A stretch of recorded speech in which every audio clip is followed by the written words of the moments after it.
Ladies and gentlemen, we express our deepest gratitude to all the speakers, Dr. Non, Dr. Paul, and also Pak Bambang for your time and the willingness to be the speaker today. Thank you for the excellent collaboration among UMW, My George University, and also University Science Malaysia. Hopefully, the collaboration will continue in some activities that have been carried out so far, such as joint seminar, student exchange, joint research, and also joint publication as well. And hopefully, the seminars today will further broaden our insight, especially regarding democratization in Southeast Asia in the COVID era. Ladies and gentlemen, by saying Bismillahirrahmanirrahim, the International Seminar on Democratization in Southeast Asia countries in the COVID-19 era was declared to be open. Thank you very much. Wassalamualaikum warahmatullahi wabarakatuh. Thanks to Dr. Titin Purwaningsih for her speech. Well, let's move to the main part, that is plenary session. Our moderator today is Dr. Tunjung Sulaksono. He is also a lecturer at Department of Government Affairs and Administration. He was born in Sleman on 1st of May 1977. He also graduated from Government Science, Gajah Mada University for his bachelor degree.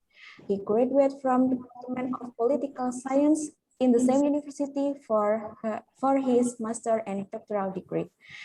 His research focused on political party studies and electoral studies. May I call Dr. Tunjung Sulaksono? To Dr. Tunjung Sulaksono, time, place are yours. Okay, thank you, Mbak Nawang, for inviting me to this extraordinary occasion. Bismillahirrahmanirrahim. Assalamualaikum warahmatullahi wabarakatuh. Waalaikumsalam warahmatullahi wabarakatuh. Very good morning, ladies and gentlemen, the honorable speakers, Pak Bambang, Dr. Non, and Dr. Hong, and all of the participants of this international seminar. Welcome to the international seminar entitled Democratization Update of Southeast Asian Countries in the COVID-19 Era. This international seminar is held by the Department of Governmental Science of Universitas Muhammadiyah Yogyakarta. As we all concerned, the COVID-19 issue in the early 2020 has badly shocked almost all countries in the world. It changed drastically on how they govern its domestic and also their international affairs. Democracies seemingly cope with a serious challenging in managing all sectors of life. These changes raise necessity to comprehensively understand in how countries in the Southeast Asian region govern their domestic and international affairs during the pandemic.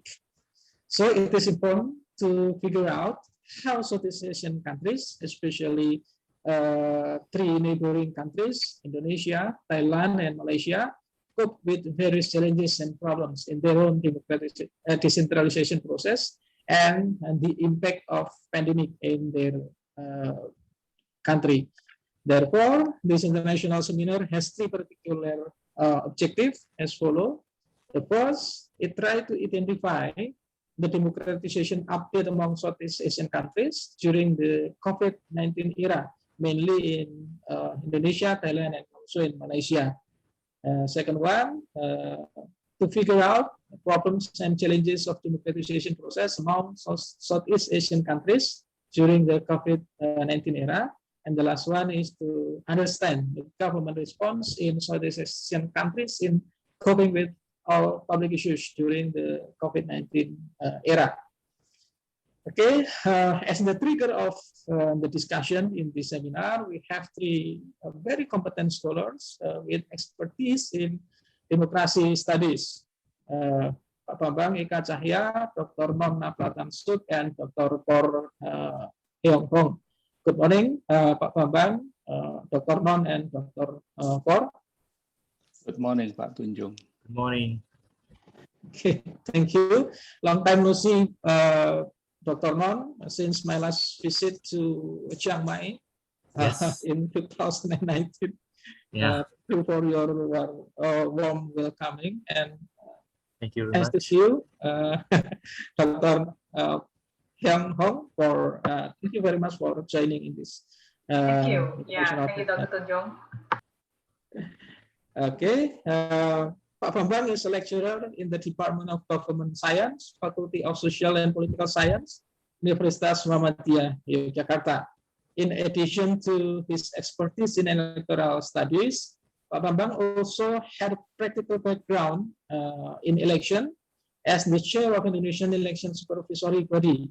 And his recent studies discuss some democracy issues in Indonesia and also some community initiatives and also community engagement in electoral supervision.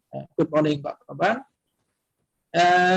Dr. Non Yes. Napratan Sud is a lecturer in Bachelor of Political Science program in Political Science, School of Administrative Studies, Macho University, Chiang Mai, Thailand.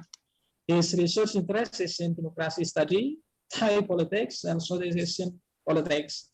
His recent studies range from smart city policy, cybersecurity, hybrid democracy, and also political movement. And Dr. Por Heong Hong is a lecturer in the Department of Political Science, School of Social Sciences, University Sains, Malaysia, Penang, with research interest in the politics of healthcare, post-colonial studies, gender, and also nationalism issues. Her recent studies ranges from the politics of healthcare, medical tourism, and also transnationality and nationalism.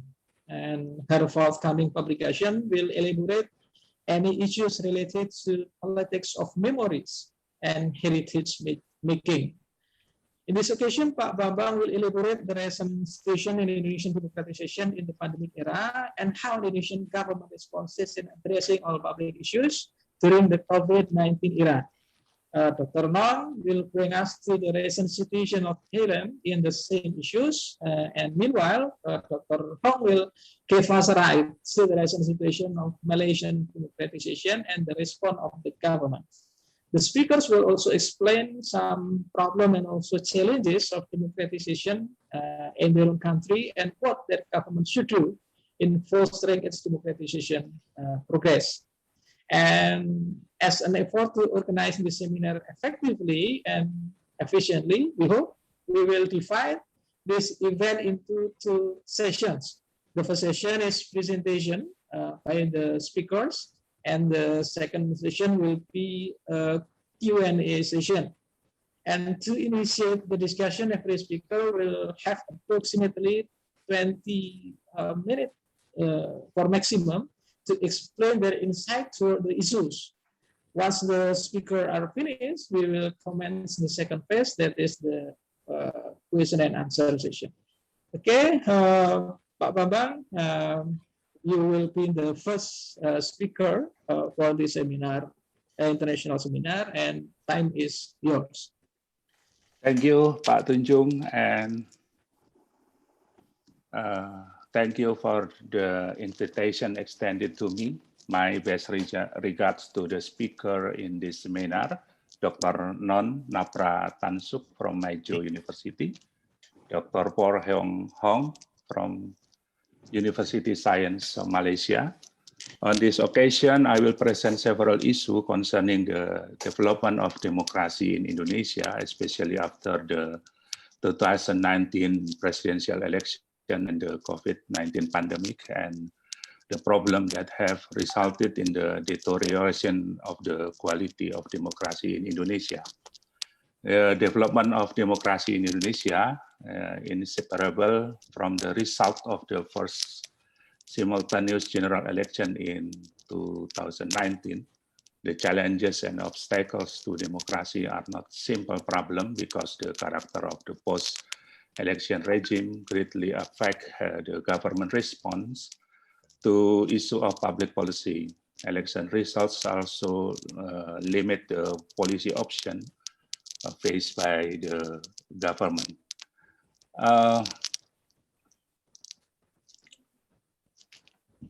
I will send my presentation, share screen. Okay.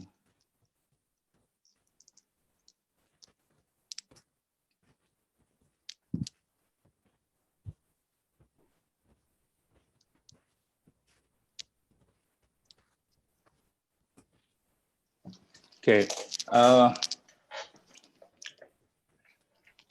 The Indonesian government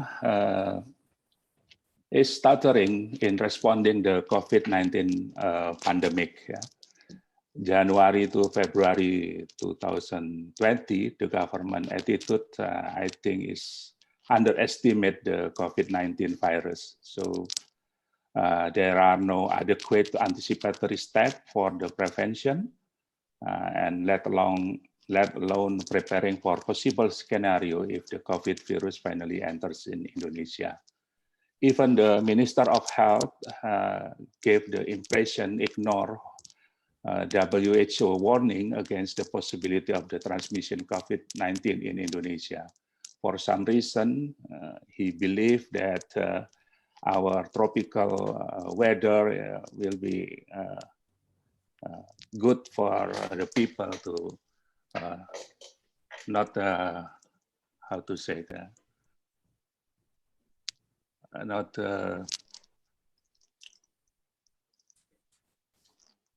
the transmission by the COVID-19.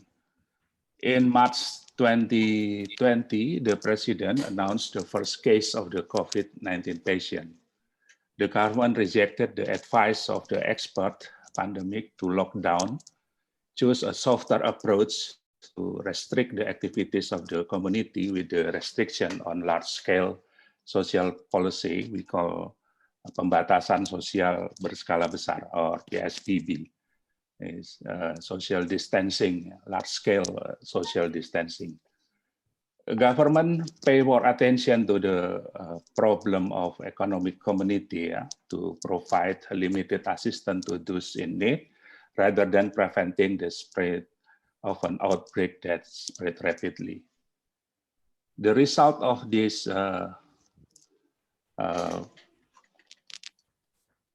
capacity of the government, I think the problem is easily to address to the limited capacity of the government to bear the economic burden of the citizen due to the strict lockdown measures is the strongest reasons we can put forward.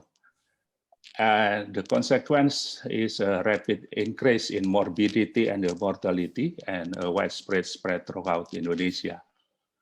The slow response and tend to fail to anticipate disease outbreaks, COVID-19 by the government is influenced by many factors, including the connection with the political situation surrounding the government at the time, and challenge the problems originating in the weakening of the democracy in Indonesia after 2019 presidential election.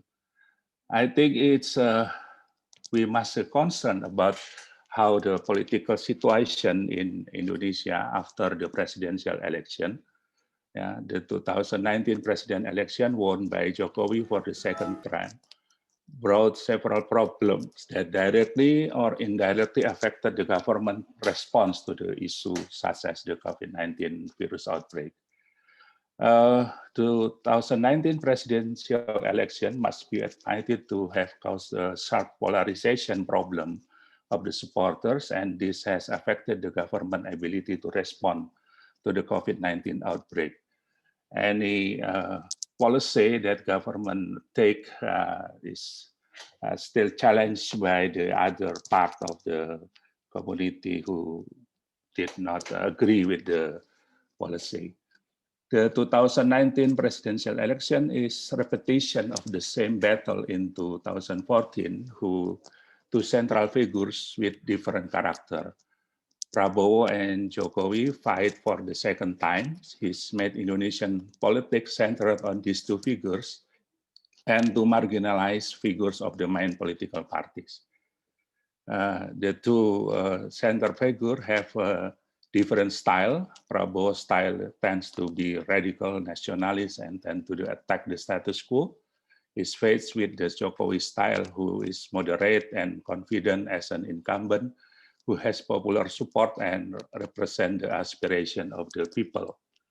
The two characters is very important to analyze what is happened in Indonesian politics today.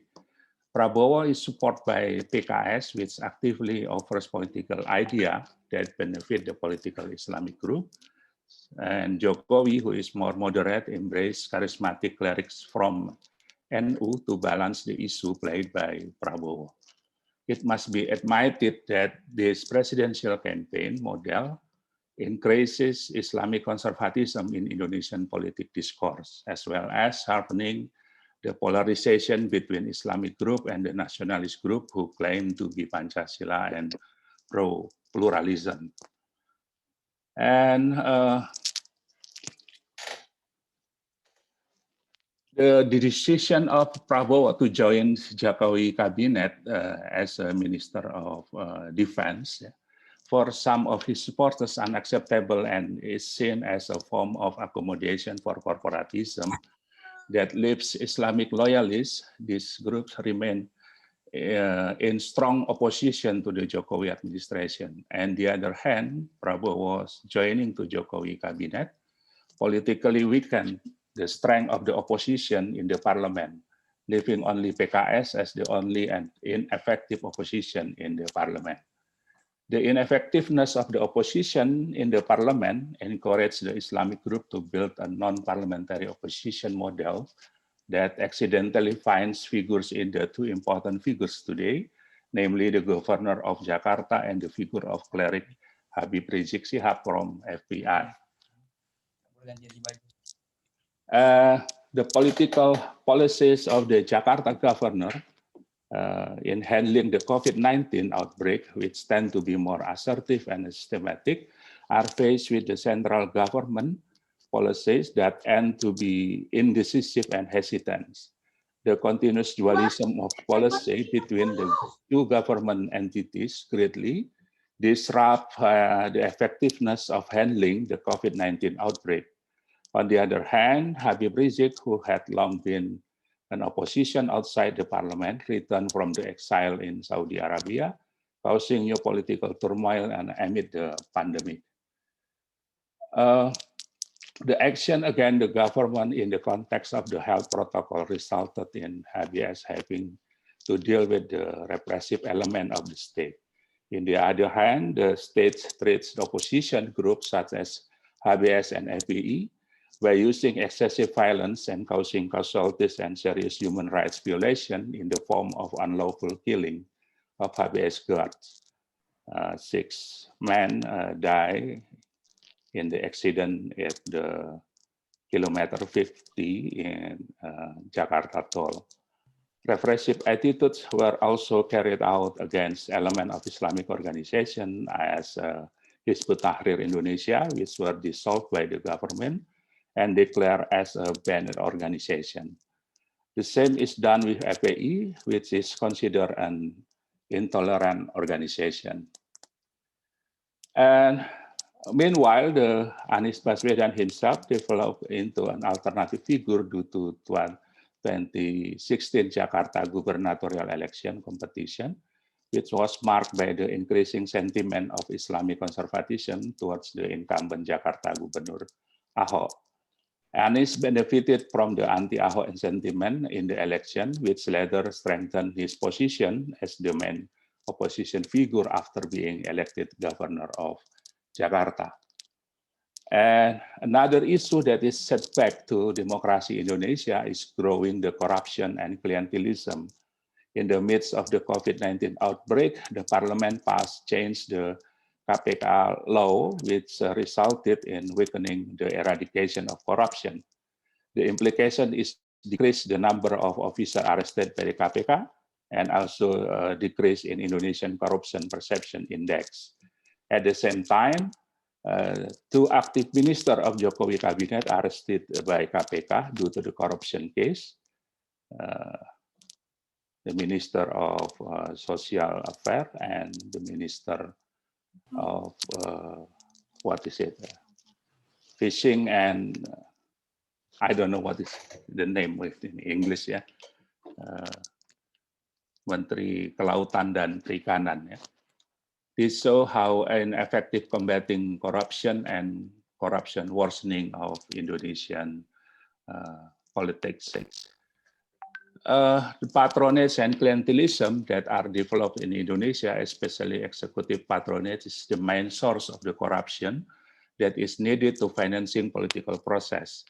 Clientelism, patronage, and practice, and not only happens in central government, but also spread to the regional government to gain political. Undeniable, selecting the head of regional simultaneous in 2020 was delayed, marked by the practice of proliferation, patronage, and such clientelism. Number of the program assistance to the community as the result of the plague of COVID-19 distribution with such a mechanism for political interest, patronage, authority. So the democracy setback in Indonesia, I think, combined by the problem of the populism in the leadership, and the other part is problem of the weakness of the opposition and the rise of the non-parliamentary opposition, and the other problem we face the problem of corruption, patronage, and clientelism, and still deepening and cannot be solved in short term. So the response of the government toward the outbreak of the COVID-19 is limited by this combined the problem I mentioned before. I think this is my presentation, Pak Tunjung. Back to your time. Thank you for the attention of the presentation. Okay, thank you very much, Pak Bambang. It is very interesting, Pak Bambang, to set back to our government first steps, in which Indonesia firstly underestimate the impact of COVID-19, and that led to inadequate steps and also cause outbreaks. Political situation, according to Pak Bambang, is a determinant factor to the government response, indicating the inadequate steps, and it is indicating a weakened democracy since 2019 election. Many local governments' initiatives to deal with this issue is being denied by the central government, raising speculation in the community about that political differences is behind those ineffective steps. Okay, thank you very much, Pak Bambang, and we will go to our second speaker, Professor Non Napratansuk will bring us to Thailand democratization in the pandemic era and how Thailand government responses and addressing all public issues during the COVID-19 era. Dr. Non, time is yours. Okay, thank you very much for letting me join the conference. I think this situation is quite very serious problem. I tried to turn on my camera, but it seemed like it doesn't work. I'm so sorry about that. But anyone, can you hear me clearly? Could you respond something? Oh, okay. I try to start my camera, but it doesn't work. I'm so sorry about that. I don't know why. They said that the Zoom is unable to detect my camera. So I hope that just you can listen for me clearly. That's good enough. Okay, let me start with this one. Thailand back last year, we found the cases after in China spread out in Wuhan, and it's expand the global. Thailand cases was found in early in first month in 2019 to the 20, and that time the central government under the Prime Minister Prayut Chan-o-cha and declared a state of emergency. So it means the authority from the countries is on his hand, and the government released order to the country, the provinces, from the top to bottoms. So it means that unfortunately the local government didn't have much authority to provide and help for the local people. The state of emergency gave the power and authority to the central government only. So it's quite very hard for local government that time that could help local people. However, if you take a look at the timeline that what the central government do, you can see that since the last year, and of course probably around the world, that they shut down the airport to stop the mobilized people, especially from China, that we knew that Thailand is quite a destination for the Chinese tourists. So we closed the border and closed the flight, and now stop to mobilize people. Then the problem comes with the economy. The economy quite regressions quite really rapidly because no tourists. And so what the Thai government do is that Thai government have state of emergency, and then have a campaign to help poor people and fragile people as well. However, it's not sufficient for the local people, because each of the local people, you can see that have a different places and different contexts. So that's the problem when you the government, the central government declared a state of emergency. So that time we can see that Thailand closed the border and fly, and also that it's quite pretty well to stop the COVID spread out around Thailand.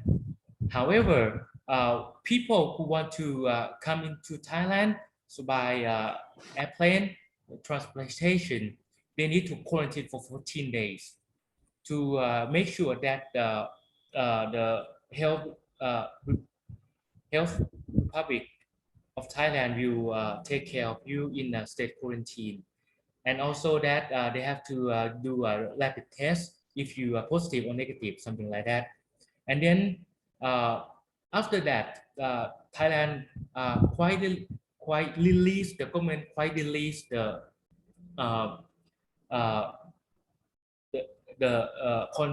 conditions about state of emergency. However, in the meantime, we can see that when people got locked down and people were suffering from the state authority, people, especially the young people, young generations, try to gathering together to protest the government. That's the way they run the country. So this is quite very important in Thailand. So I think if you take a look in Thailand situation about democratization in the COVID era, we can see that Thailand quite very have a lot of story if compared with the Southeast Asian country. Right now we got a rival because we are Myanmar. They got a military coup already. So the interesting about the democracy in Thailand is they have many factions in Thailand right now. One is support the government. The second one is protest the government. However, that's quite interesting because the faction that support the government is the middle age people or senior people, but the protest side of the government is a young generation. They call themselves Kanarat or people parties to gathering together, and mostly that interesting that democracy in Thailand that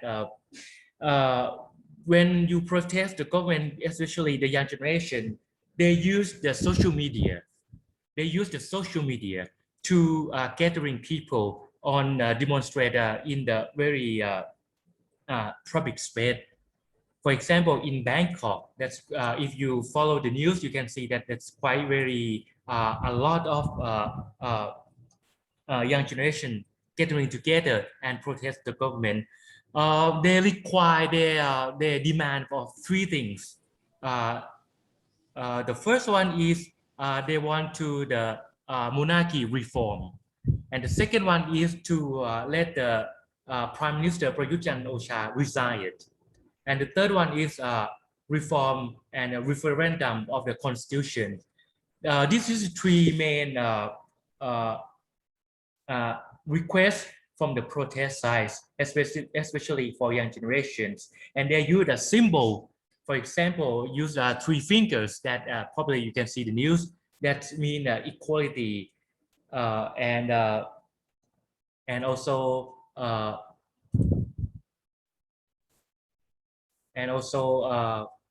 the freedom of the speech, something like that. So this is quite very interesting.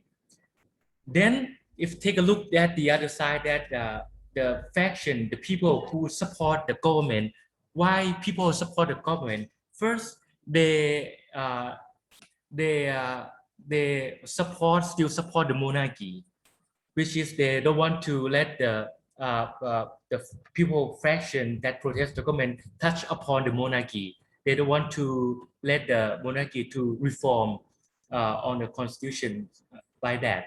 So this is the two factions in the Thai situation right now that have a conflict.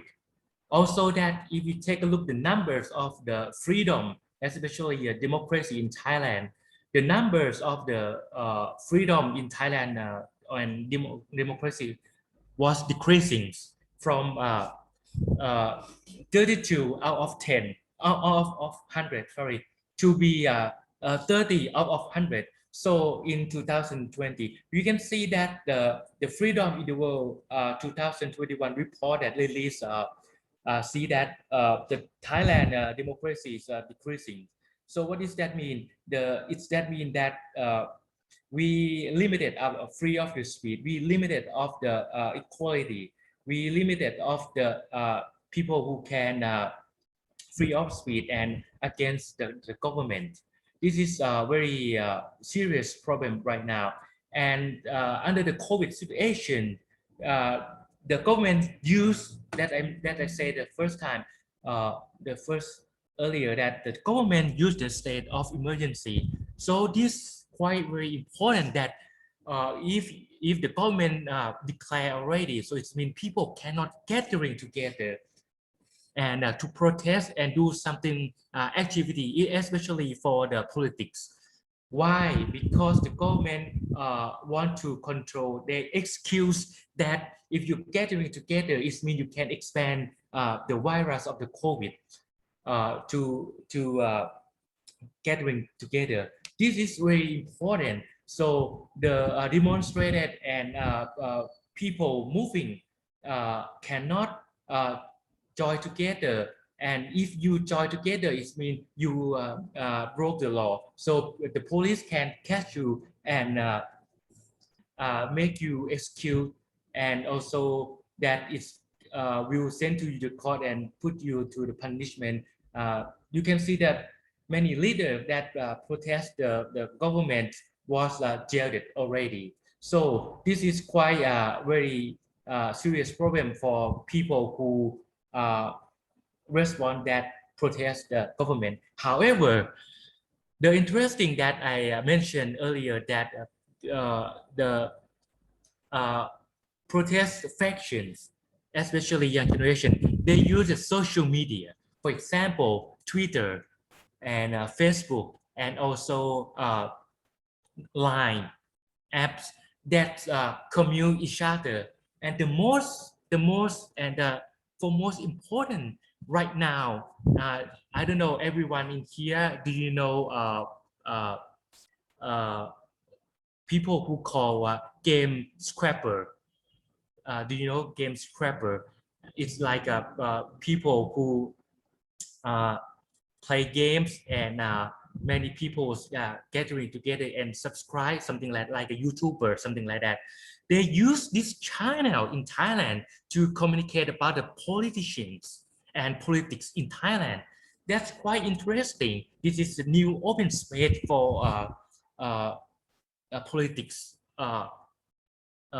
movement in Thailand right now, especially young generation. What they do, they join the game in the apps, and then they can play game, and then they can share the political view, and then they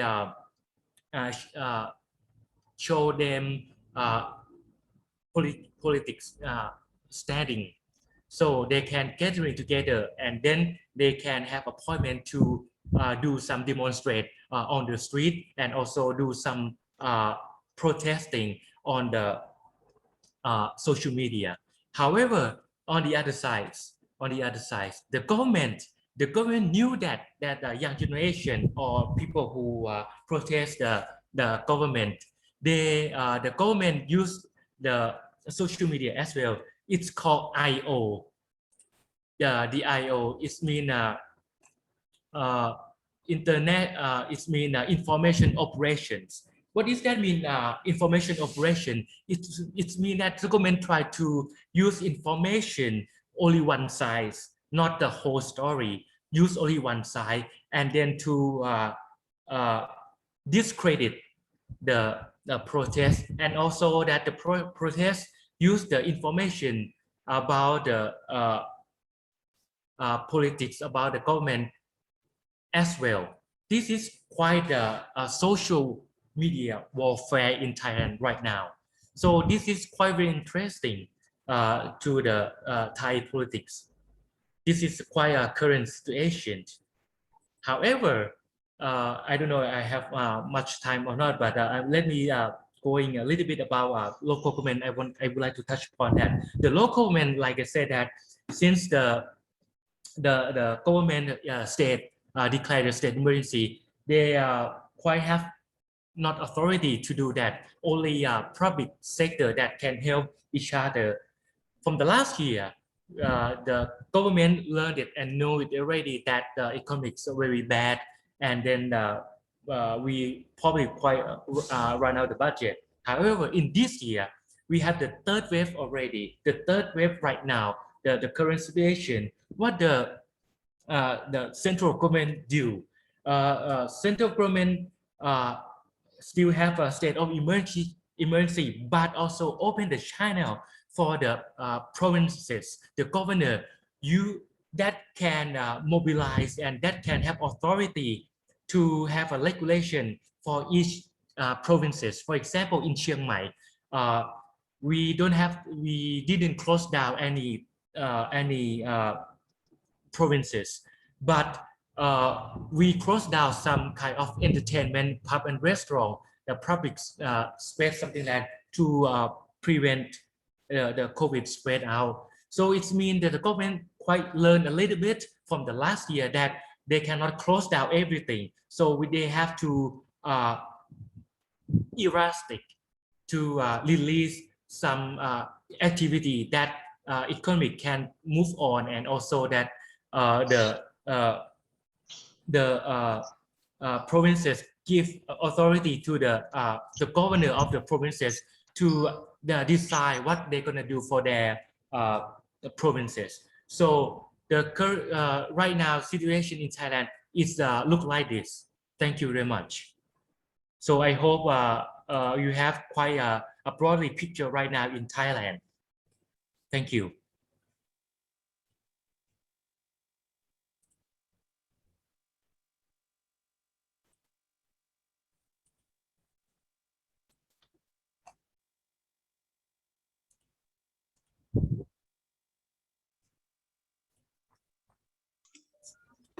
Pak Tunjung, suaranya belum ada.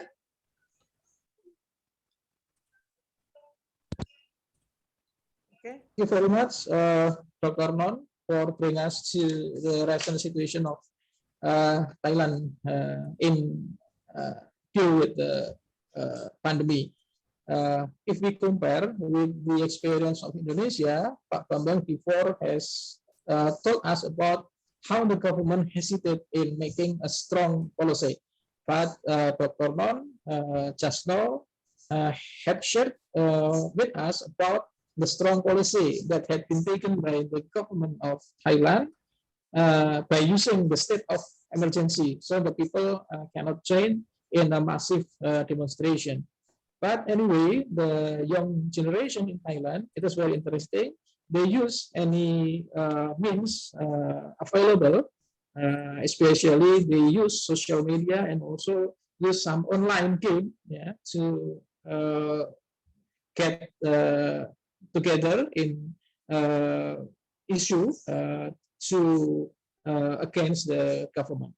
Okay, thank you very much, Dr. Non, and we will move on to our third speaker, Dr. Hong, will bring us to the Malaysian democratization in the pandemic era and how Malaysian government responses in addressing all public issues during the pandemic. Dr. Hong, time is yours. Thank you.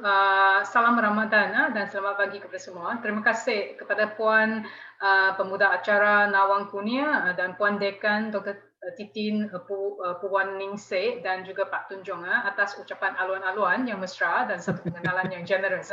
Thank you Dr. Rido and UMY's Faculty of Social and Political Sciences for having me today and for a very timely webinar theme which is so relevant to the situation in Southeast Asia region today.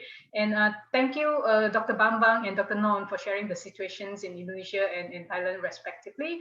Actually, from watching from Malaysia, we have much we admire very much about the several protests taking place in Indonesia earlier and also in Thailand. Both, even though they are democratic backsliding in both countries, but there are also very interesting activities going on. So now it's my turn to share the situation in Malaysia with you all. And at this moment, the accumulative cases, COVID-19 cases in Malaysia, we are reaching a total of 362,000 cases. But the death cases is very low. It's just about 1,333 cases. And the vaccination, so far we have already 375,000 people vaccinated. So let me share my slides with you now.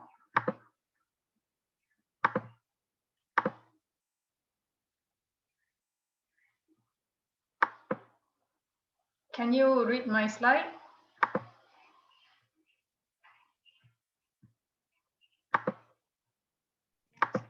Okay, copy that. Okay, you can see it. Let me open it. Okay, I see. It seems like I cannot. Okay, sorry, I cannot make it a the full screen of the slide. Because I need to look at my own notes as well. Please bear with my this Zoom limitation. Okay, basically this is there are 4 major themes of my presentation today. The first would be the frame of discussion, 4 major themes, and second is the government's responses, and third is the communities and civil society's responses to COVID-19, and finally, I will draw some concluding remarks. The frame of discussion. Okay, I think measuring democratization is not enough to just look at government's responses or how they handle COVID-19 pandemic. It's also important to look at the role of community and civil society. And apart from measuring democratization, you'll in the situation of Malaysia, you'll see that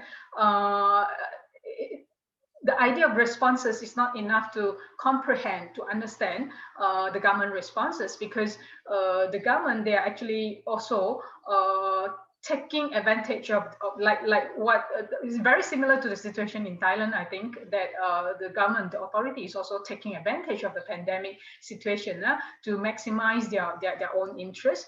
So they're also constructing crisis. Apart from responding to crisis, they are also constructing. So I'll frame it as responses to COVID-19 and also construction of crisis, because construction refers to more than just reacting and responding to an external situation, but also include activities that frame the external situation and shape public understanding of the situation.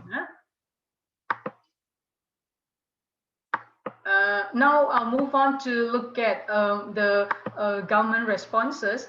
The government responses, I kind of like divided it into two different parts. Okay, the pre-coup part and the post-coup. The so-called pre-coup part. The pre-coup part actually is before the change of government. Before that, there was a political coup in February 2020 last year, and before that, Malaysia was actually under a government called Pakatan Harapan government, or PH in short. This Pakatan Harapan government was elected during 2018 in our country's 14th general election on May 9, 2018. And then the PH government consists of several major political parties, including the one led by Anwar Ibrahim, Parti Keadilan Rakyat, and then there is the other one led by Mahathir, Parti Peribumi Bersatu Malaysia, and then we have Parti Amanah Negara and Democratic Action Party, and then with the support of several parties in Sabah and Sarawak. So they form a government in 2018 after the GE14. And but then in late 2020, so that there was this outbreak of pandemic, and then PH government, they were actually responding to it by installing thermal scanner at various international airports for screening incoming tourists. And then the government also, PH government also imposed ban on tourists from Wuhan, beginning from 27 January 2020. And in response to a community-led, despite that there was a community campaign pressing the government to ban tourists from the entire mainland China, but then the government only banned tourists from Wuhan. From this campaign, you can see that there was already a sign of rising xenophobia targeting mainland Chinese tourists. And in terms of economy, the government announced a stimulus package, which is about US dollar 4.5 billion, was put in place to help the worst hit tourism industry and about the 40,000 workers in the tourism industry. And so despite being hit by pandemic and the pandemic induced economic depression, there was a political coup led by people from the Pribumi party and also from Anwar Ibrahim's own party, PKR, Parti Keadilan Rakyat. So there were politicians from these two parties. They initiated a coup. The coup was known as, it wasn't a military coup, it was just a political coup. It was known as Sheraton Move. So this Sheraton Move broke out from within the ruling party, where the ruling coalition, where where they the coup lasted for like almost 2 weeks, from almost nearly 2 weeks, but not fully 2 weeks, almost 2 weeks, from 23rd of February to 1st of March. So, and then this coup eventually led to the collapse of PH government, and coincided with Sheraton move. There was a mass gathering of 16,000 people at a mosque in Sri Petaling. It was Sri Petaling is a township on the outskirts of Kuala Lumpur. So this mass gathering took place. It just completely coincided with the coup. Okay, so it took place from 27th February 2020 to 1st of March 2020. So this major event went completely unnoticed by the whole country, because the entire nation was completely focused and fixated on the Sheraton move. And then until a series of COVID-19 infection cases was detected, and was detected to be associated with the public gathering. That was in early March. So and by then, new government already took over from Pakatan Harapan, from PH government. So this new government is called Perikatan Nasional, or we call it PN in short. So now PN takes over, and then and at this moment, the cases of the COVID cases has risen rapidly, drastically, from single digit, 2 digit every day to 3 digit per day. So it was very alarming, and this cluster has since been named public cluster, which tragically resulted in the stigmatization and witch hunting of public followers. So so now you can see that the stigmatization has moved from previously it was targeting Chinese tourists, but then after the public cluster happened, then the target of stigmatization and xenophobia was targeting public followers, because public followers, they are not just local people, they are also foreign people, foreign nationals. They are coming into Malaysia to join the mass gathering. So now we move on to look at the post-coup situation. Since March 2020, Malaysia has been under the rule of Perikatan Nasional, as I mentioned earlier. So this coalition, interestingly, it is led by a minority party. Minority in the sense that the seat, this party, Pribumi Party, Komana, is the fewest among all parties in the new ruling coalition Perikatan Nasional. And Pribumi now is not under the leadership of Mahathir anymore, but rather under the leadership of our current Prime Minister, Muhyiddin Yassin. So, and because it is a minority party, it cannot rule without the support of PAS and UMNO, the other two political parties. Yet UMNO has been very ambivalent. There has been have very mixed responses, and even divided among UMNO politicians over its decision to join Perikatan Nasional, because it has more parliamentary seats than Pribumi Bersatu party. Yet it is not leading PN, but PN is under Pribumi rather than under the leadership of UMNO. So UMNO is very divided among its members whether to join PN or not. And but the split is also associated with some personality clashes between certain UMNO leaders and Bersatu leaders, because these Bersatu leaders, many of them were former UMNO members. So there is this continuing clashes between all these leaders. And so under Perikatan Nasional, there are several strategies to cope with COVID-19, and they can be categorized into five types. Sorry, I should move this slide. Now we have come to the post-coup, right? Okay.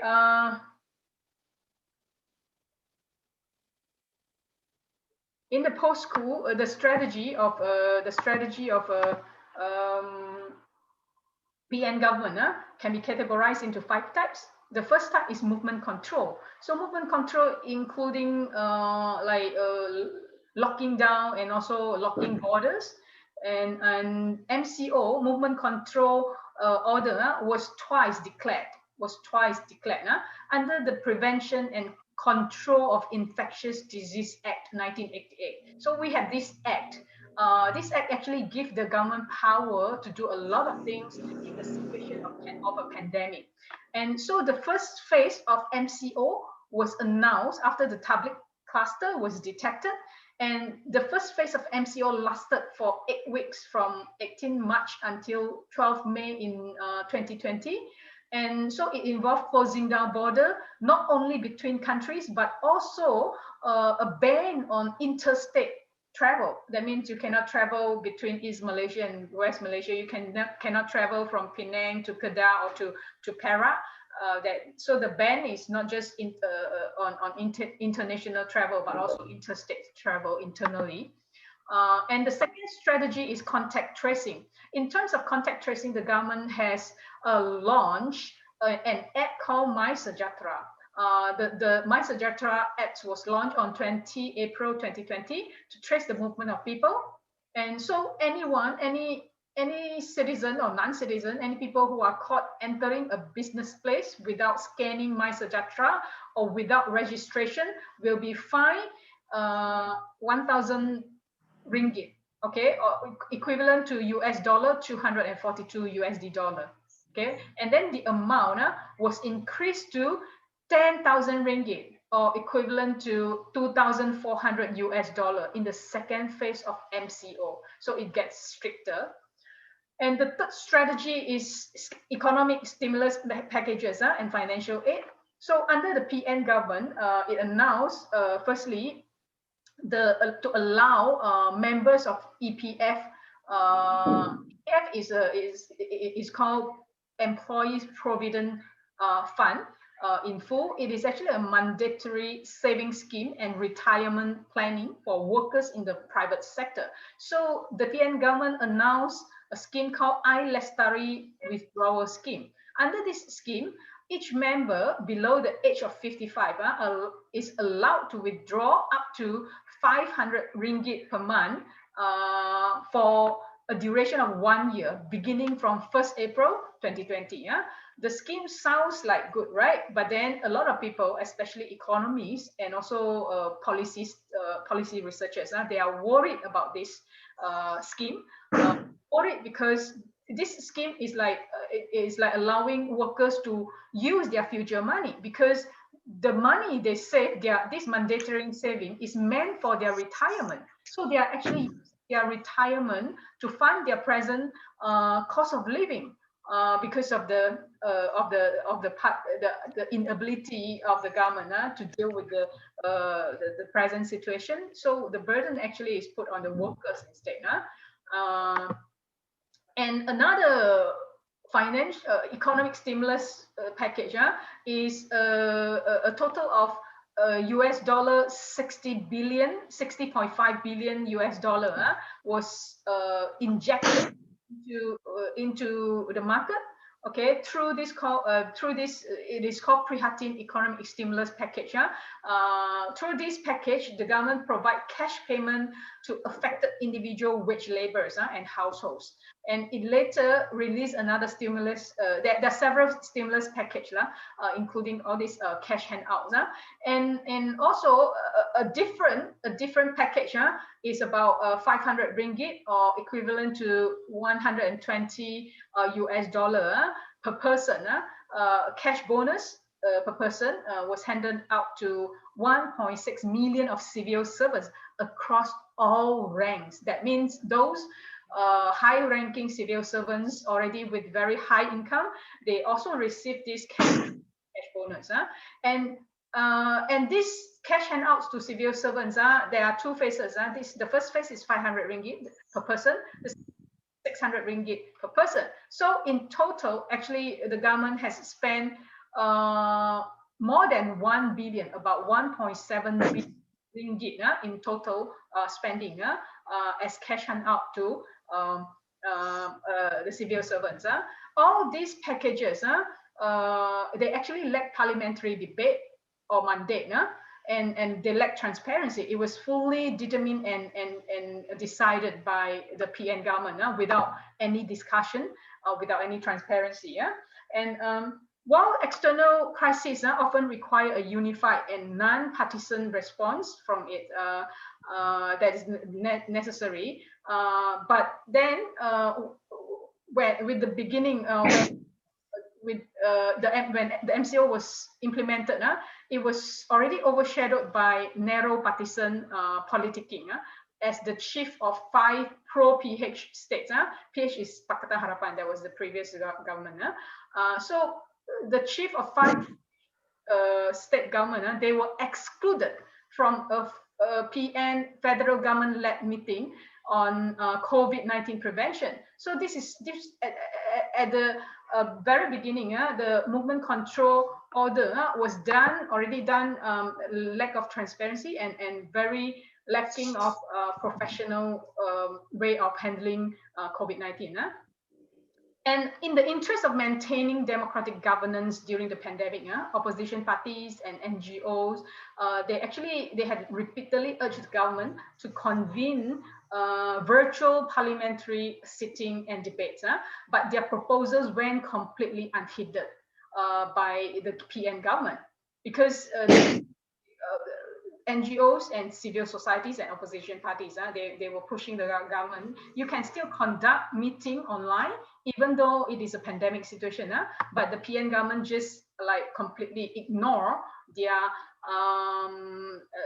requests. Okay, so to some political observers, PN obviously take advantage of the pandemic and manipulates people's fear of COVID-19 to justify the suspension of parliamentary meeting.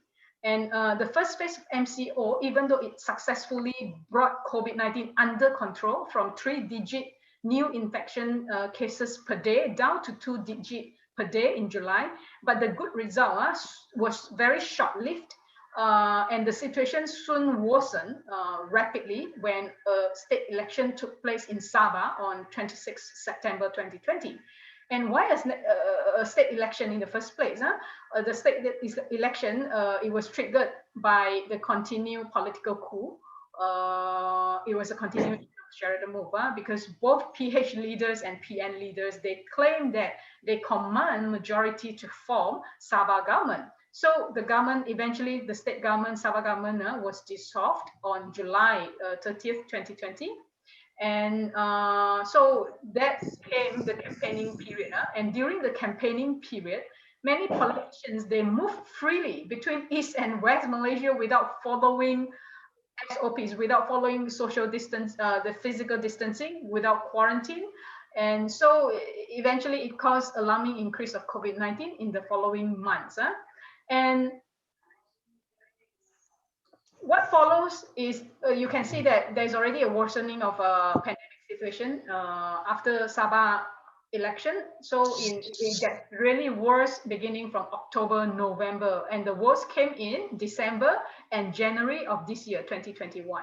So using worsening pandemic situation as an excuse, the ruling party had actually attempted 2 times to proclaim emergency. This emergency is not health emergency, but emergency under the Emergency Act of Malaysia, which was back then used by the British to counter communists and communism.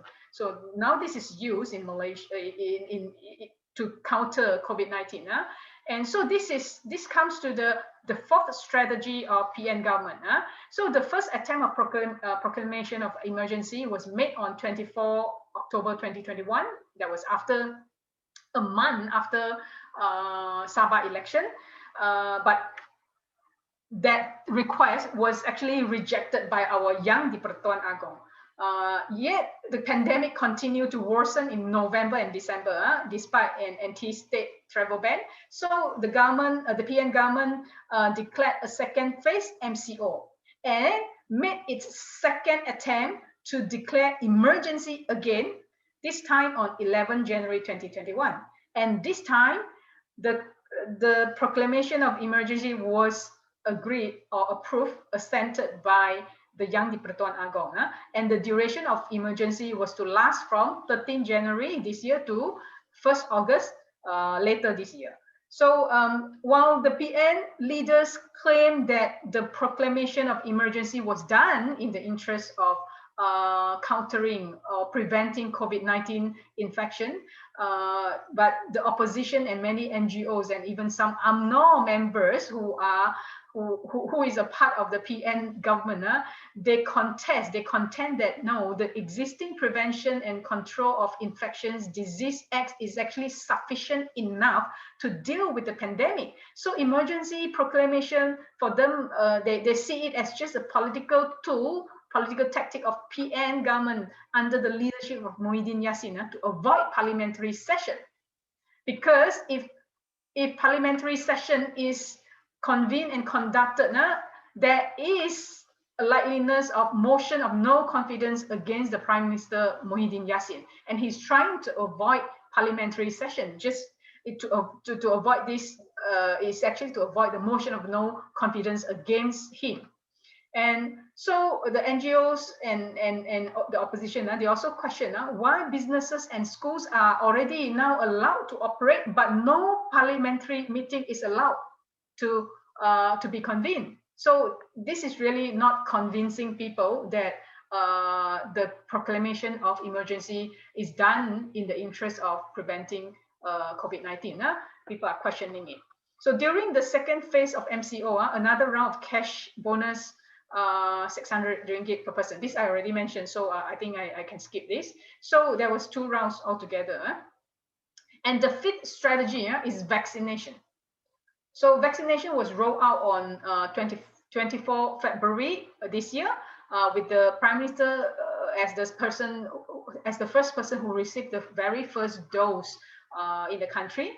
And until today, as I have just mentioned, there are already over 360 people get vaccinated, and a total of 7.6 million Malaysians, or about 30% of the population aged above 18 and above, have already registered on My Sejahtera apps to get this vaccine. Because you need to register in order to get vaccinated. If you don't register, you cannot get a vaccine. So the rate is a bit worrying, because the rate is still low, not as what the government has anticipated or expected. You need, in order to reach herd immunity, you need at least 60% of the population to be vaccinated. So 30% is really low at this moment. And yeah. And another episode that deserves mentioning is Undi 18, Undi 18, which has nothing to do with COVID-19, but has all to do with expanding enfranchisement. Undi 18 was an act passed in July 2019 under the Pakatan Harapan government, the previous government. The act actually aims to lower the legal voting age from 21 years old to 18 years old. However, around mid-March this year, the Perikatan Nasional Government had announced a delay of the implementation of Undi 18 on the ground that the system cannot cope with it. So this actually invited a protest among young voters or young activists, including the opposition and NGOs. They actually held a protest against this. And so now I'll move on to talk about this. Sorry, this is the slide here. You can see the changes of cases over a year. We had a very low cases until September. It was really rising alarmingly, but then brought down again with the implementation of second phase MCO.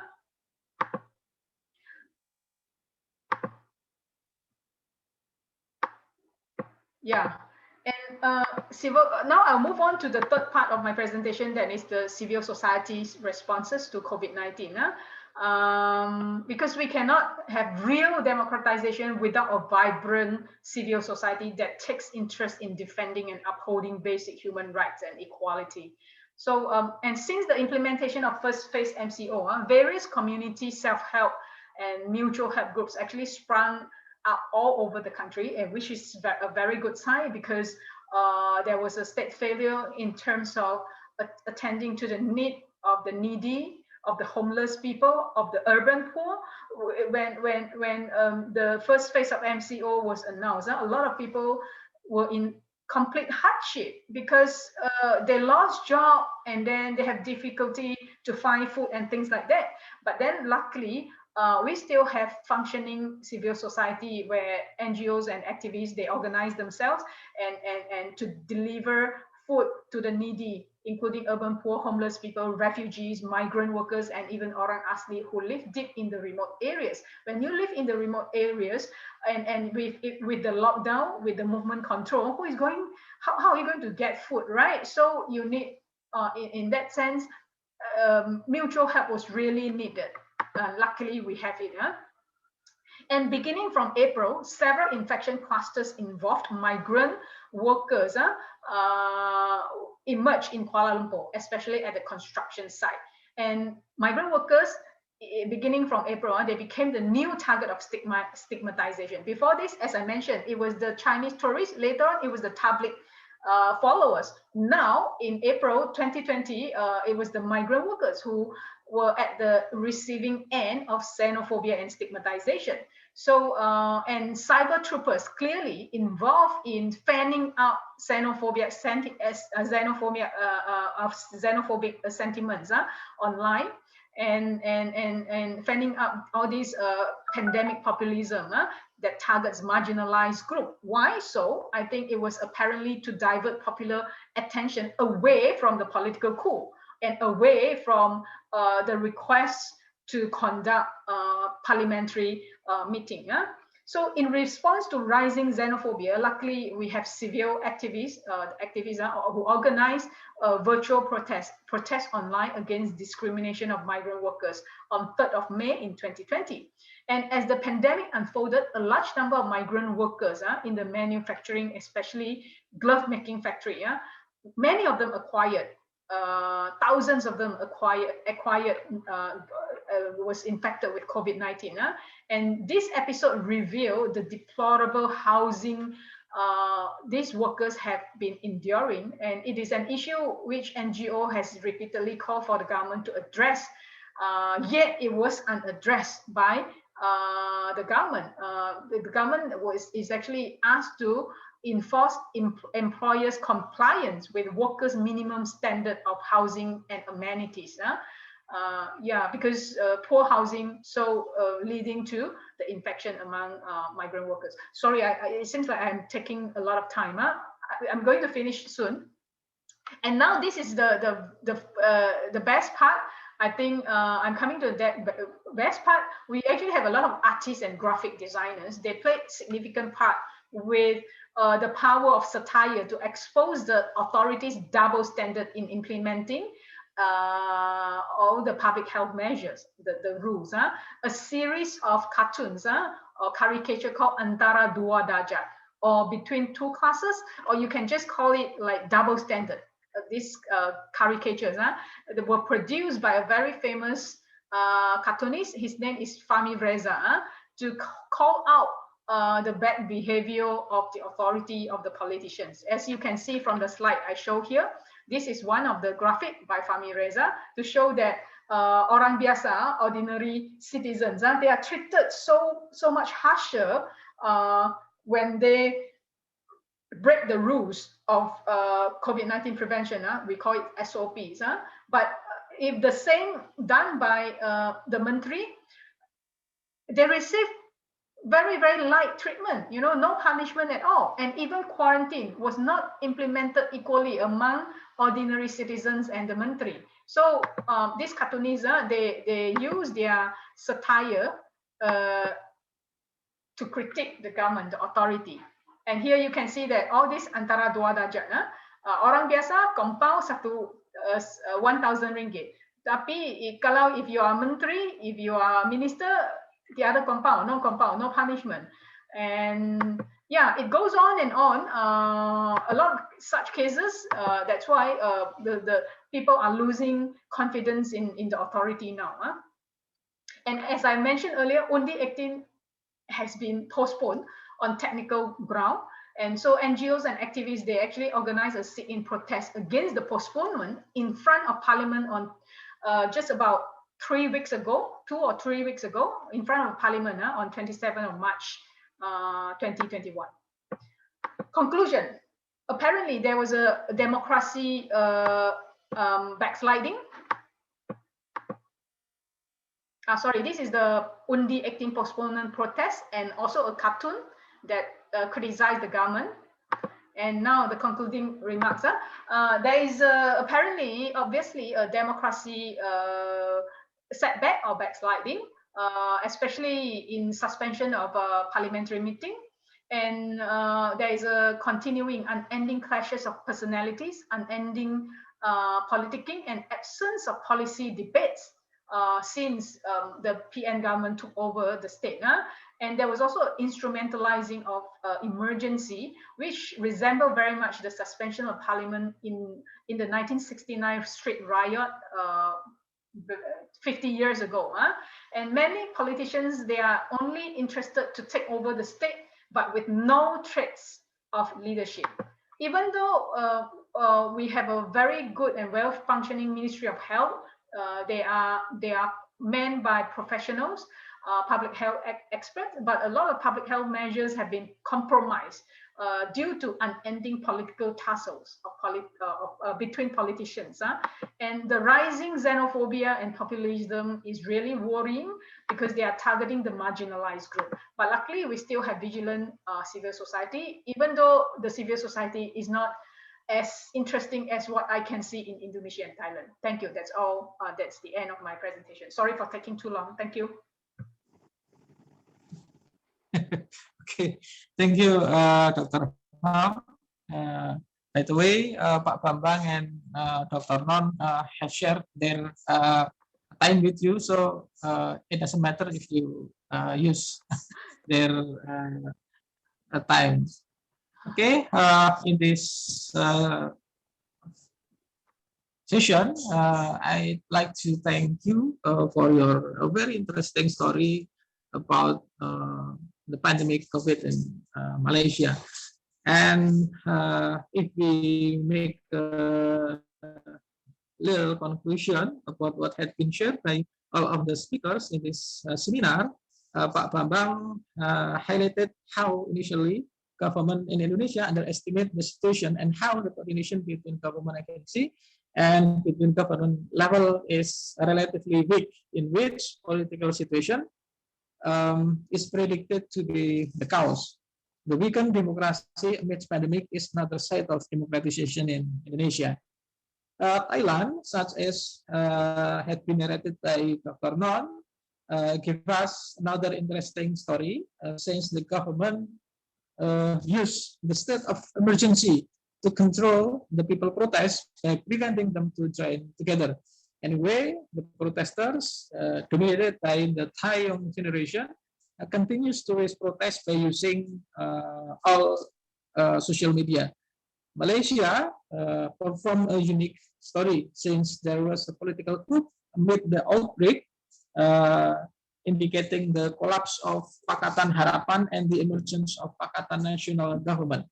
However, the political turmoil, still enable government to take any form strategy to deal with the pandemic, such as movement control, contact tracing, economic stimulus package, and also proclamation of emergency and also vaccination. Although there are democracy backsliding in Malaysia, but I think it is still very interesting for us to take a picture in how Malaysian civil society is still functioning to do any protests. For example, by making any political mimes and also political caricature and satire. Now we will proceed to our next session, question and answer session. Seminar participant can ask the speakers directly by raising hand. I will be helped by Mbak Vindi and Mbak Nawa to identify any question that will be raised in this session. It is strongly recommended for all of the participants who would like to ask any question to introduce themselves and clearly determine to whom their question will be addressed, and to provide equal opportunity for all the participants, you will be allowed to ask just one question each. Okay. Any question? Yeah. Okay. The first question is from siapa, Mbak? Adi. Yang mana? The concern of. Okay. The first question, I think it would be responded by all our three speakers. Yeah. Adrianda Prasetya asked, how can we maintain democracy in the midst of a pandemic? Okay, that is our first question. We will keep the question first. How can we maintain democracy in the midst of a pandemic? Okay. Any other question? Mbak Vidi?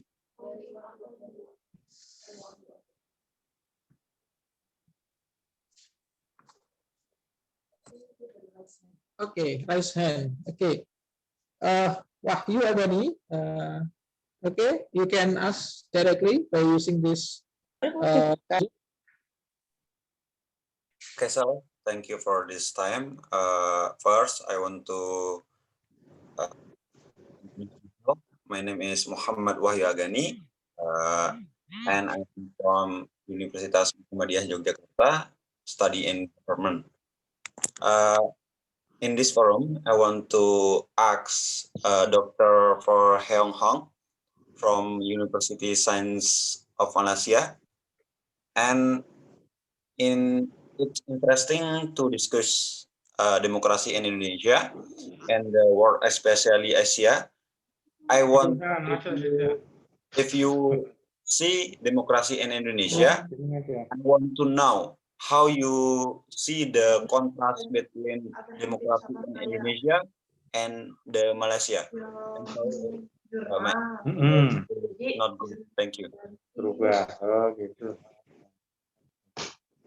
Sama Pak ya. Do I answer now? Ya, supaya enggak. Is that enough, Wahyu Agani? Okay, we will arrange this session by responding two questions. The first is, how can we maintain democracy in the middle of pandemic, and the comparison between Malaysia and Indonesia in the democracy and democratization process. Okay, Wahyu Agani, is that the question? Yes, sir. Okay. I think the first question could be responded by all of three participants. Maybe Pak Bambang, you can respond first, and then Dr. Non, and also the last one, Dr.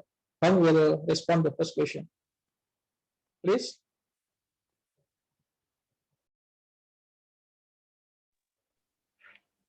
Okay. How to maintain democracy in the midst of pandemic? It's the problem of Indonesian democracy is on the crisis, actually the crisis of the leadership in Indonesian democracy. Yeah? So I think the first solution, it must be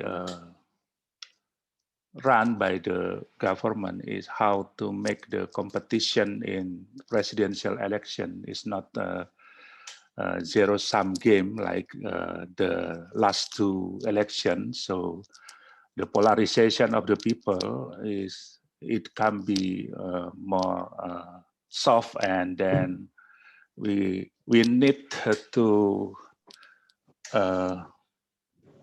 combine all the support of the people and the civil society, yeah, and then the program of the government to eradicate the pandemic in Indonesia is more effective.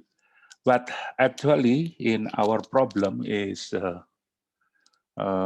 we have a lot of problem in the same time. The style of the government, and then the problem of polarization, and the other side is the deepening of corruption and patronage. It's mean we must work with a lot of issue to maintain our democracy in the right track again. So we must work one by one, I think, of the issue, and then try to solve one by one the problem. And actually, we will face this problem until 2024, and if we not maintain the basic problem about our presidential election, that become a zero-sum game, and then a higher risk for the polarization of the people, I think we will more backslide the democracy. We will face the more backslide of our democracy, and then the other problem, the use of the measure for the opposition is specifically is the use of the coercive repression to the opposition. We must reduce and focus on the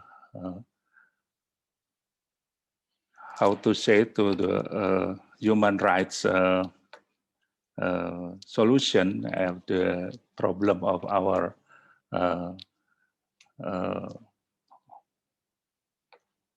the use of the coercion in the politics. I think there are we have a lot of agenda to our democracy, and one of the problem is based on our system, our presidential election system, and the polarization of our society become high risk and increase the conflict problem. I think that's my answer for the question of how to maintain our democracy in the pandemic.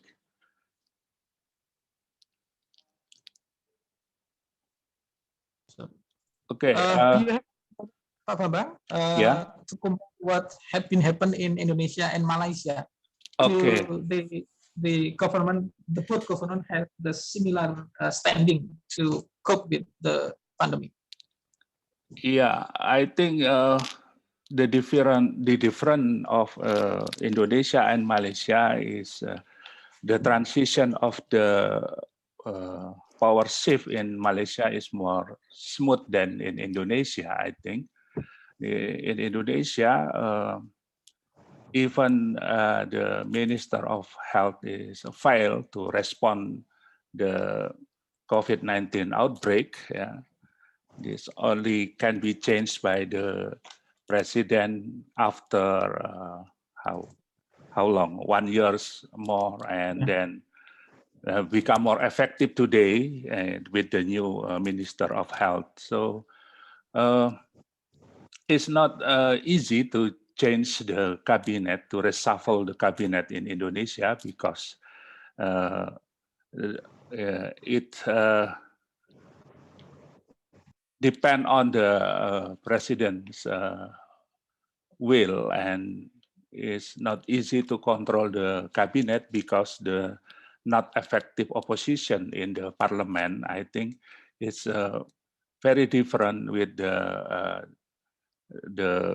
experience of Malaysian politics. It's more effective, I think. and the change, the shift of the government is more smooth, and the response of the government, I think, is become more is little effective than in Indonesia, I think. And the other problem is the effective communication between central government to the local government, I think, is quite different. And in Indonesia, because the different party, different group control the state and the local government, it makes not easy to how to make coordination between central government to local government, and ineffective central government to facing the outbreak become more problematic in the local government. I think that's a difference in Indonesia and Malaysia. And I think Malaysia is more effective to control the outbreak, and Indonesia is still battling the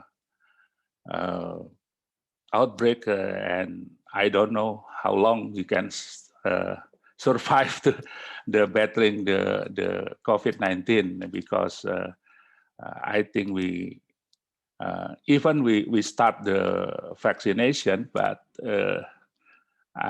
Indonesia have a lot of people more than Malaysia, so effective how effective the vaccination and how effective can we solve the problem of this pandemic. Maybe Indonesia is need a more long time to battling this pandemic. I think that's my answer, Pak Tunjung. Okay, thank you very much, Pak Bambang, for your responses. I think it will completely answer question that had been asked by Adi and also Wahyu Agani. And now, please, Dr. Non, would you like to respond this question, especially the question had been raised by Adi Rianda, in how we can maintain democracy amidst the COVID society. Okay, thank you very much, and I hope that you can see me and can hear me clearly, right? Because I switched the device. Okay. Okay. Let me respond to the first question first. I would like to answer this to the pinpoint. The first one is how we can maintain a democracy. Well, I think right now in Southeast Asia, even though around the globe, we can see that we choose to change the way that the central government actions from the main action to be cooperation to the local government. This is a very important thing, I think, because even though take a look at Indonesia, you can see that Indonesians has many islands, right, and have a different context. So I think this is quite very important. It's to pinpoint that from the main actors to be a supporter. You have to give authority, you have to give a power to the local government to do some action to help people, because they know the people rather than the central government. This is quite very important. And also that not only the government, also the people. I think people need to more participant, need to more handling and also involved into the politics rather than let the government do by themselves. So it means every factions, every sector need to cooperation under the COVID-19 pandemic. And I think the most important thing is that you have to trust your people. The central government, you have to trust your own people. So that means that whatever we learn it from the COVID-19 in this situation. I think the first thing that the government need to trust your people. What does that mean? It means that if you cannot find a vaccine, if you cannot find another solution, you have to ask your people.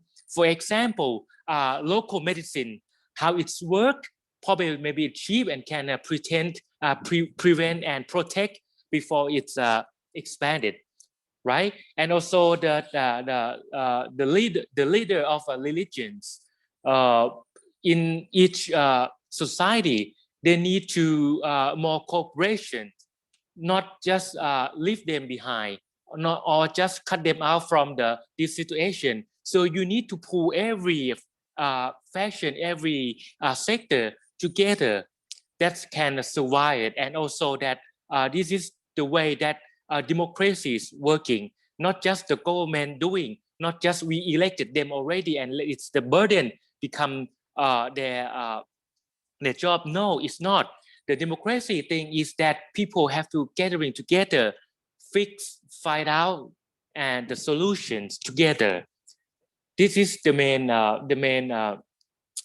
ideas that for democracy, in my opinion. That and also that in COVID-19, if we take a look at what we learned from that, we learned that you need to, the most important thing that I say that you need to believe your people.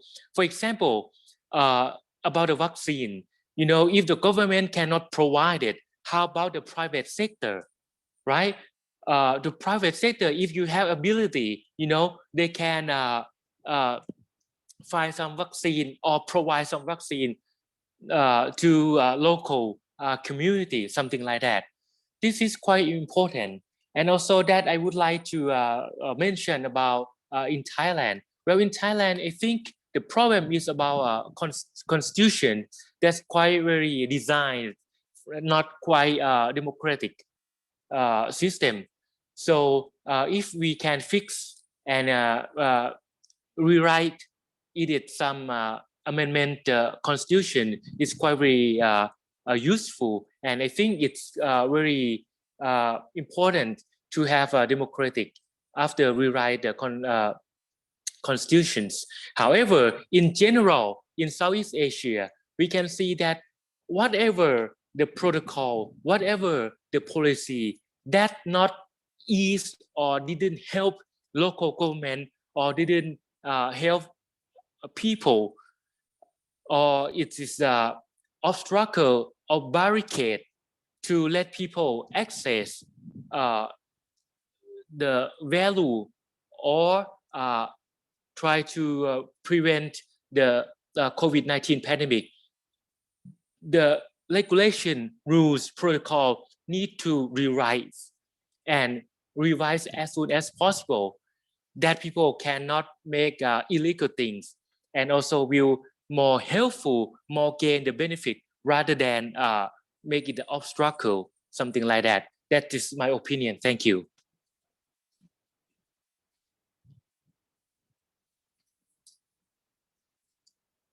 Okay. So I think, yes.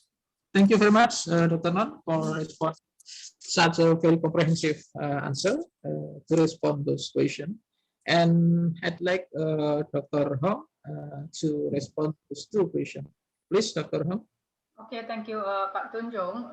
For me, I don't think there is any difference pre-pandemic and post-pandemic in terms of how to maintain democracy, because I think whatever that we learn about democracy is about check and balances, is about using your reasoning and always engage in debate of policy. These are all needed.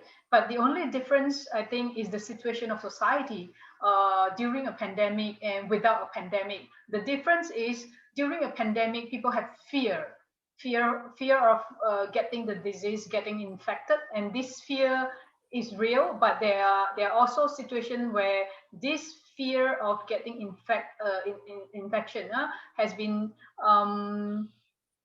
over exaggerated.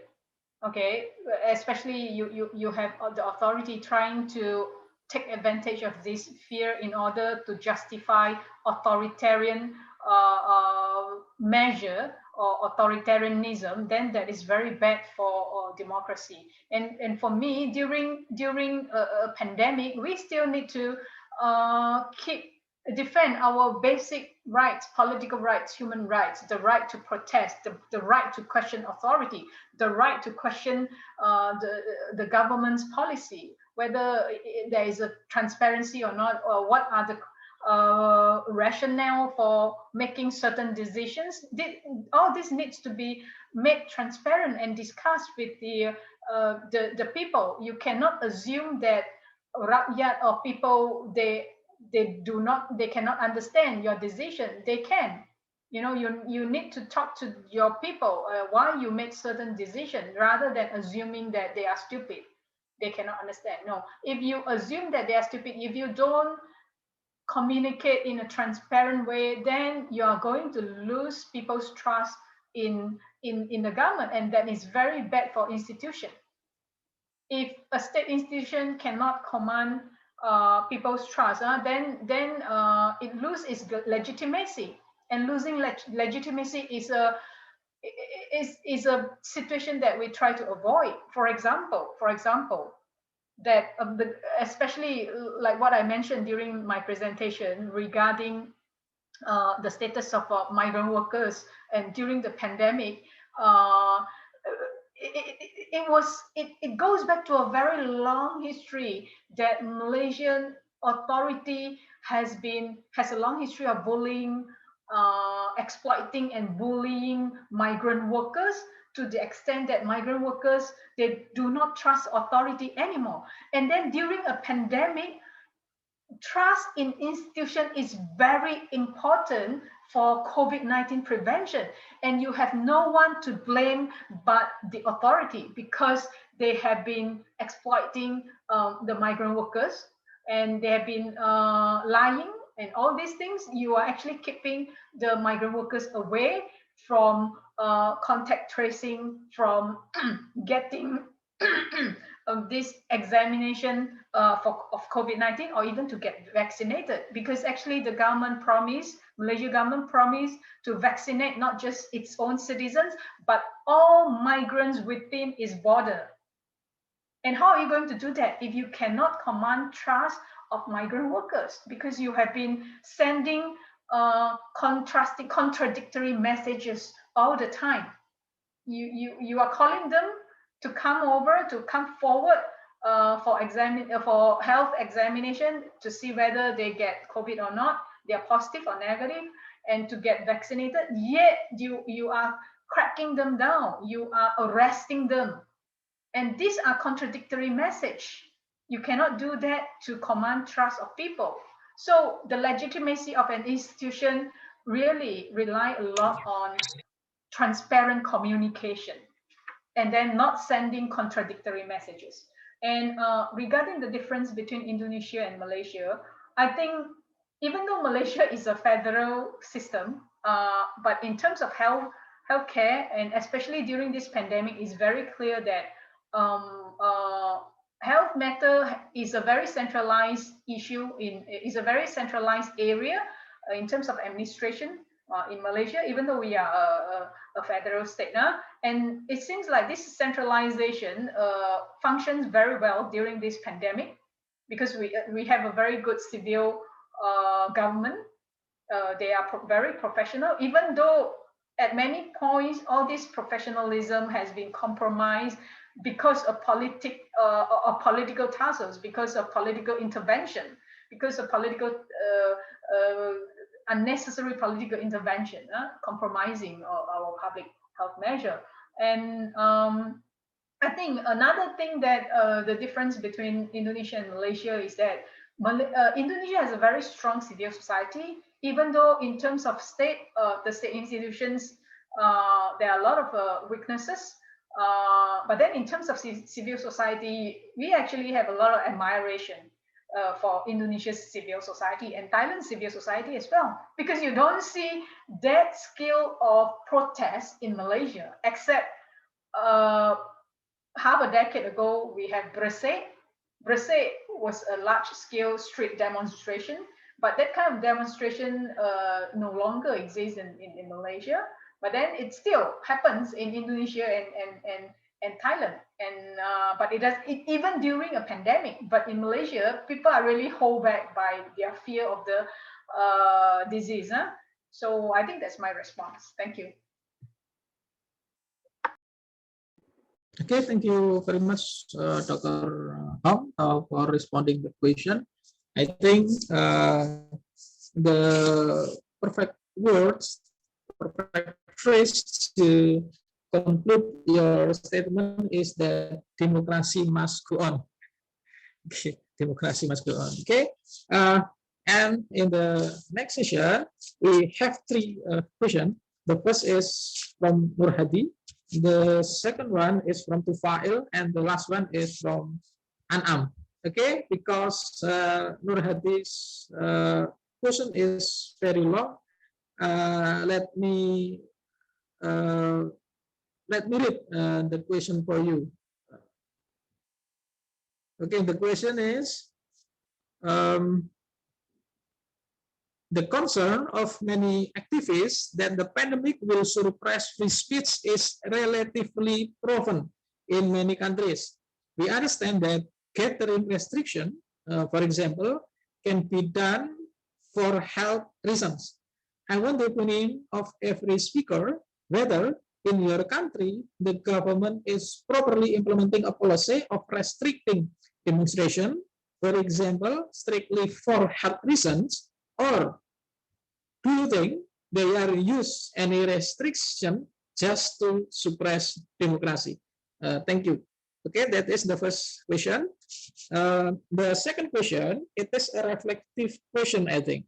Tufail asks about how is the impact of the pandemic to the government science?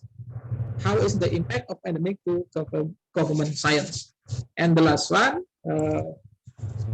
Anam asks us about the role of the young generation.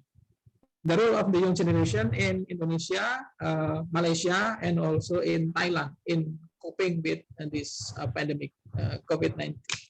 Okay, I'd like to ask Pak Bambang first to respond these three questions.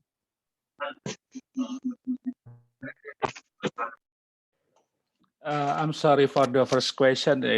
Your voice is not clear. Okay. I'd like to explain in brief, Pak Bapak. Mas Nur Hadi asked about do the government restrict the demonstration just for the sake of the health reason, or it is just a reason to suppress democracy. Maybe Pak Bambang will able to give illustration about what had been taken by the government in coping with this issue in Indonesia, and it is really for the sake of the health or just to suppress democracy. Yeah, I think we can say that the restriction of demonstration and other model of the gathering people together in one place, I think, because the reason of the pandemic and how to say that, because to prevent the outbreak, and I think the government take advantage this situation for control more opposition to the government. In Indonesia, I think because of the not effective opposition from the parliament, and the effective opposition is outside the parliament, a non-parliament opposition, they need gather people to make pressure to the government and other models of aspiration, and I think the problem is always they can use the measure of authoritarianism to repress the gathering of the people in the outside of the situation like this pandemic. So we can see in Indonesia the measure for the opposition like FBI, like HTI and other group, they sometimes use the movement, people movement, demonstration. Yeah, it's not effective today. And then I think they changed the how to make control to the government, and this is the problem of our setback of our democracy. Even I don't always agree with the strategy to use the people power to pressure the government, and but the not effective opposition in parliament, I think we need another model to how to control the government policy and how to participate in government policy. It's yeah, I believe that the government take advantage the situation of pandemic to control the people power, especially the demonstration at the center of government. For the second question, what is the meaning of this situation to the government science? I think we believe that the importance of information technology become one of the effective method, like in Thailand, I think, to control our political system and to involve our participation in policy, in government policy. So it is important for the student and especially young people like Mr. Khairul Anam asked, to involve their participation, awareness, and the situation of the political in their country, and involve their opinion, their control to the government policy.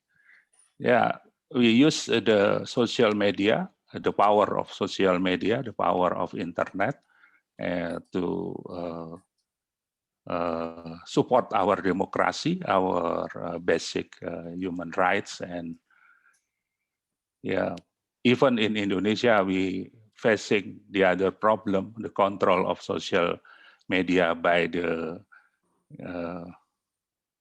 ITE law. Yeah, what is ITE? Transaction electronic and information and transaction electronic law.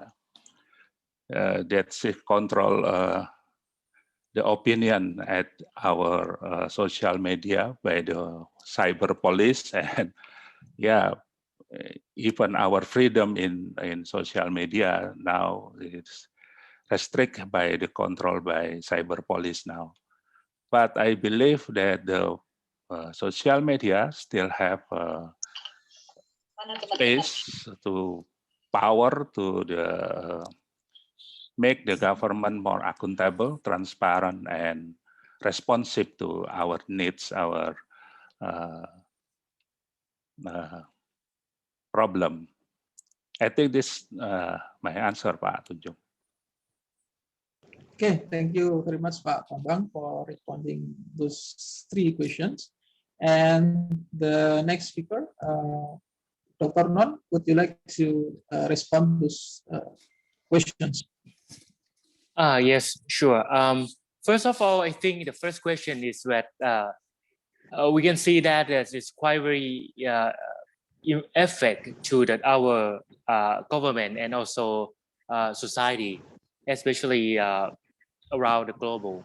Well, the first thing that I would like to answer that, well, we can see that from right now until the post COVID-19, our society changed to be called new normal, right?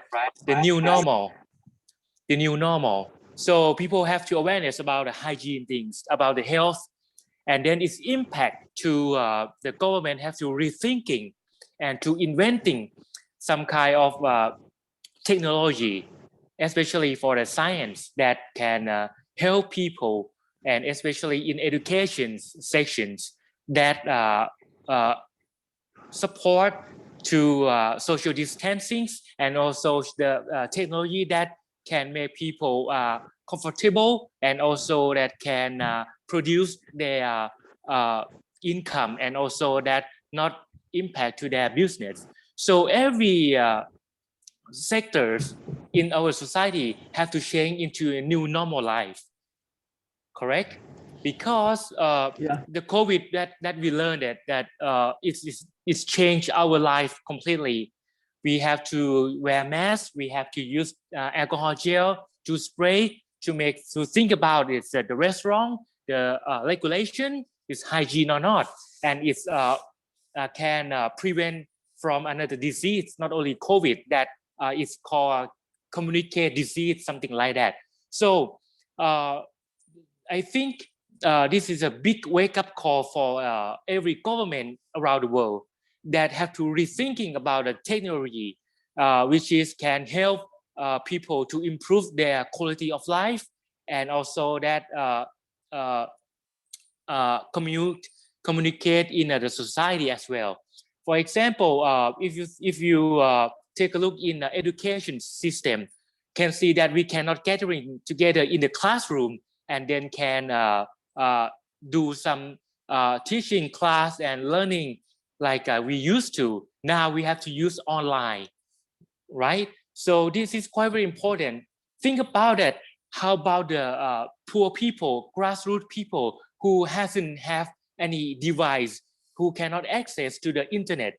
So this is quite very important for the government have to support and provide the technology that help the poor people, or even though the society as well. So one thing that the solution quite helpful thinking about seriously that smart city. For example, in Yogyakarta, in Yogyakarta, it's a lot of university, right? So how the Yogyakarta is become a smart city for university students with safety, and also more comfortable about internet, Wi-Fi, or even though another platform that can help university student can access to the internet and also continue to study without any obstacle, something like that. So this is quite a big challenge for the government, even though current government or incoming or new government as well. So this is my first response for the first question. Also the second and third, let me respond this way. I think right now we have to admit it, this COVID-19 is quite a new virus and quite very deadly and spread very quickly. So the role for the young generation is quite very important for this situation. Why? Because the COVID-19, if you take a look at, it's quite easy to infect it, but it less symptom. So especially for the young generation, the teenager or a student, if you infected, you probably feel fine, but you can become a carrier that can spread around to another people, especially senior people. So I think in general, the young generation need to awareness about this, that you can be carrier without any symptom of sick or COVID-19 or any symptom at all that you show that you got a COVID. However, the knowledge to protect about this need to be distributed to young generation to understand the new normal as well. However, the answer for in Thailand, we can see that the young generation is not quite the main player or the main role for come up to awareness about this, because mostly the pinpoint is a burden to the doctor who work with the government. But I agree with the question that young generation need to be support and to be participant about this. So I think this is quite very serious. If the young generation, they got the COVID and they didn't know how to protect it, so they can be a carrier and spread out to senior people that quite easy to infect it and quite very weak. So this is very important for new generation, for young people to awareness. Therefore, one thing that I think that could help for the young generation to support and promote young generation is the government and local men need to pull and asking them to let them join to be a team, and then to support and use technology, like for example in social media device or platform, to help them distribute the knowledge, and also that to protocol and also the regulation that what you're gonna do to help and awareness about this virus, and how to help another people, even though your family, and also that for yourself as well. So this is my response for the all question. Thank you.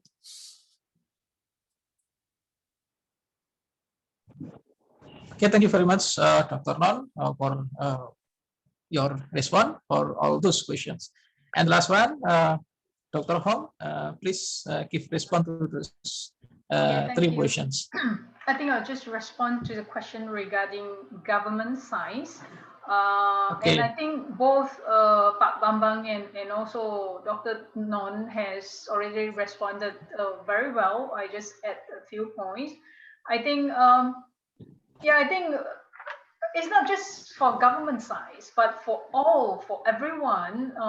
We learn a lot through this pandemic, and the pandemic has actually really revealed a lot of things that was so obvious, yet we didn't pay any attention until this pandemic, for things like internet infrastructure that previously it was so unequal. You have the urban area probably more well equipped, have better internet infrastructure than the rural area. And then this issue is particularly serious in Malaysia because of the pandemic. We have to move all the teaching online, and it creates great challenges for students in the rural area and even in the urban area. If the children are from poor family, they can't afford to buy laptop for the children.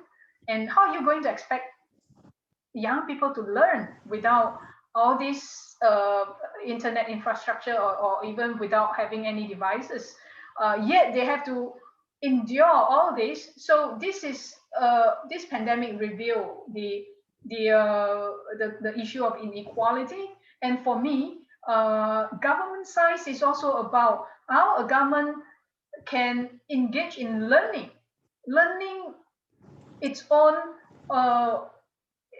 weaknesses. Learning to know that, okay, this is what I've been doing poorly in the past, and how I can improve in this area. And if in the past we haven't done enough in terms of providing a better internet infrastructure in the rural area? Are we supposed to improve it? But then this is just one among many issues that we are seeing happening around us. And apart from that, the issue, of course, this technology like My Sejahtera in Malaysia is very very useful in terms of contact tracing, but of course it has its limitations because not everyone has downloaded the app.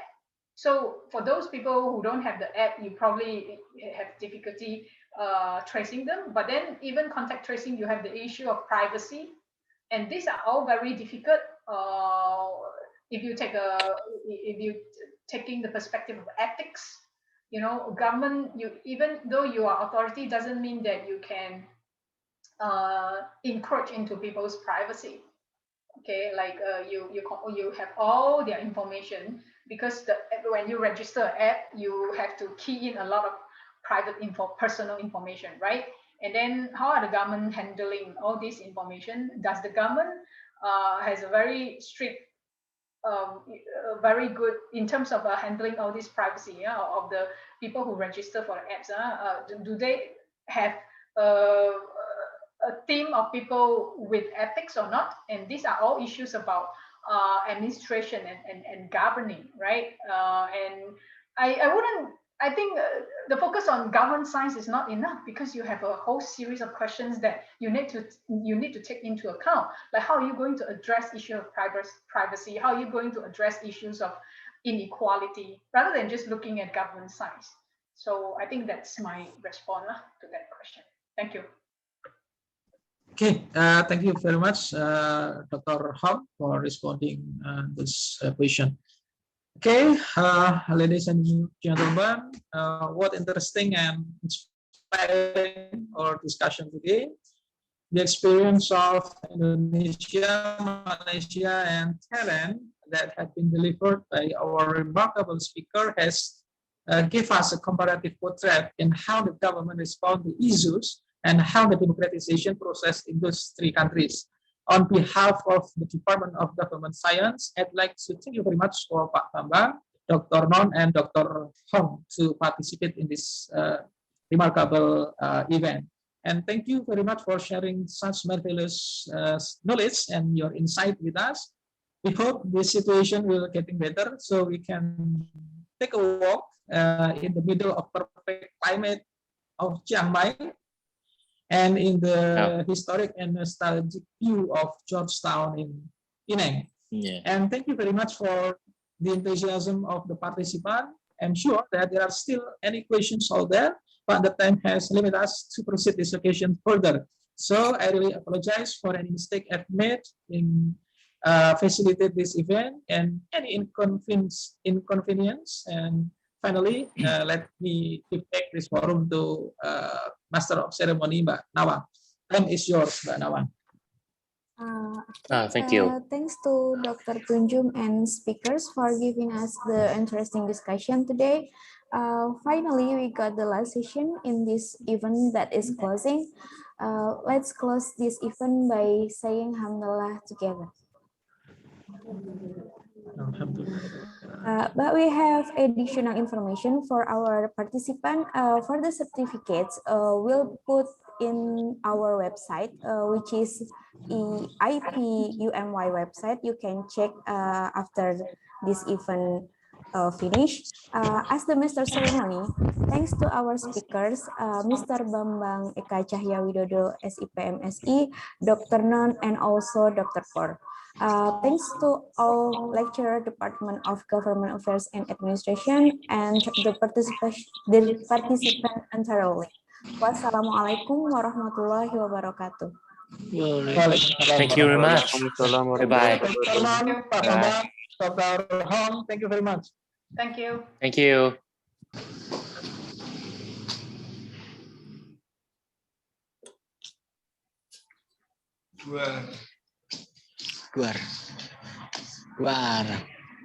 Thank you.